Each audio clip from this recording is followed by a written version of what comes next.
Well, I'm here at the Long Beach show, and I'm speaking to, now what is your name? Ross Blomgren. Now, Ross was fine, but could you spell your last name? B as in boy, Lomgren. Now, am I the first person to ask you to spell your name? I bet not. Now, what do you call your business? RJB Electronic Services. RJB Electronics Services. And what do you specialize in? Any kind of vintage electronics, from jukeboxes. And what would be so jukeboxes would be an example? Radios, record players, musical instrument amplifiers, just about anything that was up until around 1980. I see. How about old telephones? You ever deal in those? No, no old telephones, old televisions. Old televisions. But you know, I don't work on flat screen TVs or camcorders or anything like that. It's got to be vintage. And so, looking at some of the stuff here, now was this some sort of receiver or amplifier? What does this thing do? That was a fairly high-end amplifier from 1957. And it has inputs for a tuner or a phonograph, and you can set it up for however the records were recorded, whether they were so this would be for like kind of a well-to-do beatnik that would probably be playing. Who would be someone? Probably a jazz aficionado. Who would be someone that they would likely be playing? Oh, Dave Brubeck. Dave Brubeck. Yeah. What song would they be likely playing of Dave Brubeck's? Well, Take 5 was. Take 5 was his magnus opus. Yep. And then we move in. But how much do you want for that? That goes for $200. $200. It's all rebuilt. Okay, so it's got all look at those beautiful tubes in there, ready to go. Now you would have to admit that tubes give you such a nice warmer sound than digital. Would you agree? Absolutely. Okay. And then we move on to, it looks like a very high-end turntable. I would say, to me, this looks like a Hitachi, probably a 40S turntable. So what is it? That's exactly what it is. It plays 33s and 45s. Okay. And it's direct drive, so it's very stable. Oh, good. I would figure that this would go for about $150. Is that about right? That's about right. Okay. Well, that's great. Now we're moving on here. Now, believe it or not, this is my favorite.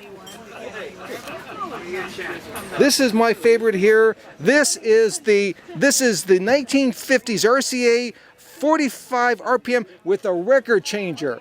Now the record changer, that was the state of the art. Things never got better than that. And so, can you tell me a little something about this one? Sure.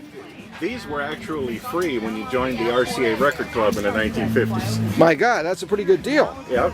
And you had to play it through a floor model radio or some other device because it didn't have an amplifier. Oh, it didn't have its amplifier. But if you had one of these, you'd be okay. Yeah, then you'd be good to go. Yeah, okay, you could stack up the 10 45s. So you'd need one of these, that, and some speakers. And a speaker, because it was just monaural. This is just mono. Right. But you could have several speakers. Oh, sure you could. And then what year did this come out again? About 1950s. So what song? So this would play a single 45. What would be the song that they would have played on this? Oh boy, Rock Around the Clock. Rock Around the Clock. Okay. Yeah. Now here we come to what has to be one of the great items at the flea market here today. This is a Shirley Temple record player, and I see that's from the 60s. And it's got a 90-day warranty on it, and you want $75. That's it. At $50 at this show, it's on a show special. Well, so what can you tell me about this one?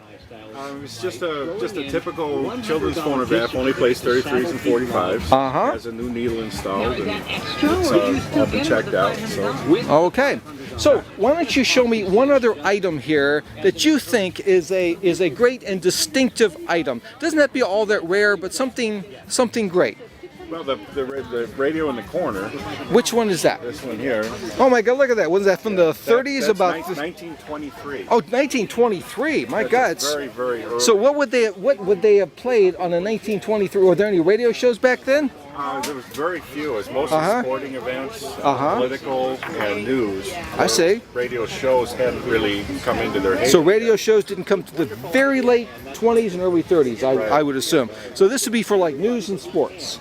correct. And This was the second radio that RCA made. oh, this was the very. That's why it's called the Radiola 2. Yeah. Have you ever seen the Radiola 1? I have seen them. Ah. I've never owned one. Never seen, but not touched one. Right. And so. And you had to listen to it with earphones. That was, Okay. If you didn't have speakers. Now let me take a guess at this. I'm thinking about 500, 495. Would you let it go for that price? Sure. Okay. For you, yes. Okay, for me, the special Frank special, and I see that it had. It came with the earphones. It came with them, but were they required? Is that the way that you? So this was like one step above a crystal set, I guess. Exactly. It had two tubes. Two tubes. So this was the And it ran on batteries. the But dual tube model. What about the batteries? It only ran on runs batteries. It didn't have. Okay, so this was portable. Yeah. So you can take this thing anywhere. Take this to the beach or whatever. Have a good time. Okay, well, great. I want to. Why don't you tell me your phone number or your website or something, Sure. some way we can contact you. Website is rossthejukeboxguy.com. All one word, rossthejukeboxguy.com, and my phone number is 310-261-4628.